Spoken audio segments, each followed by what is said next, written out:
I can make the confession now if you want.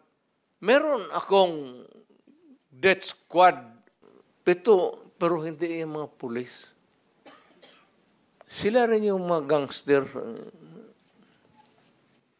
Yung isang gangster, utusan ko, patayin mo yan, kaya kung hindi mo patayin yan, patayin kita ngayon.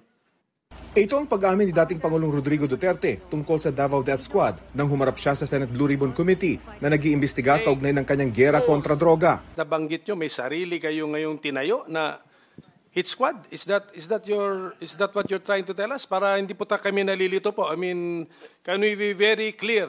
Hindi naman death squad. Salitang ano po ito? Salitang diretso. Opo. Hindi naman death squad. Basta alam ng tao sa Davao na nandyan ako at magkamali ka and you commit a heinous crime at walang mapuntahan yung agrabyado, ako yan. Anong structure nung death squad niya iyon? Structure against crime and criminals. At sino yung Mukhang patay naman sila lahat, ma'am. It's okay, sir. Ano pong mga pangalan nila? I cannot remember the name. I am 73 years old. Hindi ko nga alam kung bakit nandito ako kaharap mo. May rewards po ba yung 7 taong iyon kapag nakakapatay sila? Ay, hindi, ma'am. Mayayaman yung mga... Maraming gago na mayayaman sa Davao. Ano pong connection ng mayayaman sa Davao? Gusto pumatay ng mga kriminal. Because they want their city to be safe. Nagbibigay sila, yung mayayaman, ng reward sa death squad? Maringgit ni Duterte, bilang Pangulo, wala siyang utos sa mga pulis na patayin ang mga sangkot sa droga. Call of duty of the President. Ako yun. Kasi ako yung presidente sa panahon ko. At hindi po ako nagkulang, Mr. Senator. Nag-warning ako lahat narinig ng Pilipinas. Huminto kayo sa droga. Bitawan ninyo, drop it. Kasi magkakaproblema talaga tayo. May patayan. But it was not a state-sponsored killing. Pero sabi ni Duterte, ipinayo niya sa mga pulis na himukin ng mga kriminal na manlaban. Sabay turo sa mga dating police generals na dumalo bilang anyay death squad. Lahat itong sa right side ko, dumaan ito ng Chief of Police, Police Director. Puro commander ng death squad yan. Si Senator De La Rosa. Death squad rin yan. Because they were police directors handling the controlling crimes in the city. So pag sinabi mong death squad, it's a very loose term. I mind very much me being associated with the DDS because during that time when I was the city director of Davao, it was really a problem for us, especially the unsolved killings. I think he's just joking, sir. Okay. Wala po talaga yan yung sasabihin na you kill him, you kill. Wala pong ganun, sir. So it's just a matter of taking things on your hand. Joke talaga yung sinabi niya. And in fact, binawi naman niya afterwards. Sinabi niya na hindi kasama ang pulis sa death squad. Kanina sinabi niyo na in-encourage niyo ang PNP na i-encourage yung suspect na lumaban. Yes. Para mapatay, para Yes. masabing nanlaban. Correct. Correct. Para That was a very incorrect. Correct, yes. Kung pabalikin ako, sir, gagawain ko uli yan. Dublado. Nakaharap din ni Duterte sa pagdinig si dating Senadora Laila De Lima. Isang upuan lang ang pagitan ng dalawa. Sa harap ni De Lima at ng mga kaanak ng mga namatay sa ilalim ng Duterte drug war, sinabi ni Duterte na hindi siya magsusori bagaman inaako niya ang responsibilidad sa kampanya. Do not question my policies because I offer no apologies, no excuses. I did what I had to do And whether you believe it or not, I did it for my country. For all of its successes and shortcomings, I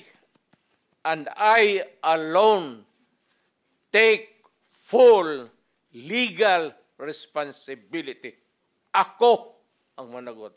At ako ang makulong. Huwag yung polis na sumunod sa order ko. Kawawa naman. Nagtatrabaho lang. He was inducing, encouraging the killings. And it cannot just be purely rhetoric. Kasi sinunod yung mga binanggit niya. Sinunod yung kanyang mga sinasabi na kailangang patayin ng mga yan. Manlanlaban man o hindi, hindi pa ho natin siya napapanagot after all these years. And these killings had started nung time pa niya as mayor. Sobrang dami naman ata niyan para sabihin lamang na nanlaban lahat. We don't even have the death penalty. There is no honor in punishment like tokhang. It should not be an honor to be called the Punisher when thousands of innocent people, including babies, have died in your name. Hindi kailanman ipagmamalaki ng mga Pilipino ang war on drugs na yan. Nasa pagdinig din ang ilang kaanak ng mga napatay sa drug war, kabilang ang tiyuhin ni Kian de los Santos, ang 17 anyos na estudyanteng binaril at pinatay ng mga pulis sa Caloocan dahil nanlaban umano noong 2017. Napatunayan kalaunan na walang baril at hindi nanlaban si Kian sa mga pulis. Dismayado po ang kapatid ko, Ginoong Tagapangulo, sa nangyari. Hindi pa ho namin nakukuha ng buo ang hustisya. Nanalo ho kami sa RTC. May gawad po na danyos, hindi pa ho namin nakakuha ito. Uminit naman ang diskusyon ng direktang tanungin ng dating Pangulo kung tinatanggap niya ang buong responsibilidad sa pagkamatay ni Kian at ilan pang napatay sa war on drugs. Nagbunga yung polisiya. Take full responsibility. Yes, for and that. what about yung bunga ng polisiya na libo-libong namatay kasama si Kian de los Santos? Do you also take full responsibility for that, Mr. No. Chair? No. How about si Carl Anthony Alam mo, ma'am, Nunez? before you rumble on those many things. No, I'm not rambling, Mr. Chair. Very specific yung mga tanong ko. Specific ang law. Guilt is personal. Tanong ka muna ng abogado. Okay lang po. Kayang-kaya kong magtanong sa abogado. Sige, tanong ka itanong muna ko ngayon po. before we proceed. No. Hindi tayo I magkakaintindihan have prepared dito. these questions with my Guilt legislative is staff. personal. Yes, it's very personal. Hindi So, mo pwedeng ipasa sa iba yan. No. Hindi po ito pagpasa. Ah, Iniimbestiga kaya nga. po ng Blue Ribbon yung war on drugs at yung naging bunga na extrajudicial killings dyan. Now, let me ask you about Carl Anthony Nunez. Do you take responsibility for his death? Hindi mo nakuha yung yung policy ng presidente. Nakuha ko po, policy I maker was din po talking ako. about the policy. I take full responsibility yung sinabi ko na war on drugs. You said, Pero sir, kung you can hold me responsible for any specific crime, death. Yes, sir. You spoke hindi about pwede yan. You spoke about At specific saka, crimes. kung sabihin ko, I will take full responsibility, magdating tayo sa korte, hindi naman tatanggapin yan. Well, Mr. Chair, and if the resource person could keep his volume and pitch to a normal trying level. to pin me down on Mr. Chair, you are pinned down by your own statements you of cannot. October. You have to No, pin me Mr. down Chair. I'm not trying to pin you down lawfully. The on exchanges air. are no longer productive. Mr. The hearing Chair. is Do not pin me suspended. down on semantics. Naungkat din ang ibinunyag ni retired Colonel Ruina Garma na meron umanong reward system sa mga pulis nang ipatupad ang drug war. Dumalo rin sa pagdinig si dating Mandaluyong Police Chief, Colonel Hector Grijaldo. Sabi niya, inutusan siya ng House Quad Committee na i-confirm ang sinasabing reward system. Kung Dan Fernandez put the paper he was holding on the table and told me, ito ang sasabihin mong statement na ito. Ito ang supplemental affidavit ni Colonel Garma. Sabihin mo, alam mo ang reward system. I-confirm mo lang. Parang Am I correct? gusto nilang magsisinungaling po ako, Your Honor. Mariin naman ito itinanggi ni na Congressman Dan Fernandez at Benny Abante. Tinawag na kasinungalingan ni Fernandez ang pahayag ni Grijaldo. Ayon kay Fernandez, pinatawag si Grijaldo dahil ayon umano kay Garma ay kaya niyang suportahan ang kanyang pahayag tungkol sa reward system. Pero di naman daw pinilit si Grijaldo nang sabihin niyang wala siyang alam tungkol dito. Pagdidiscredit umano sa komite ang mga pahayag laban sa kanila. Sabi naman ni Abante, wala siyang pinilit na pumirma sa anumang affidavit kapalit ang posibilidad ng promotion. Sa pagdinig ng Senado, pinabulaanan din ni Ermina Espino alias Muking ang aligasyon ni Garma na noong Assistant Secretary sa Presidential Management Staff si Espino ay siya ang naglalabas ng pondo para sa pabuya.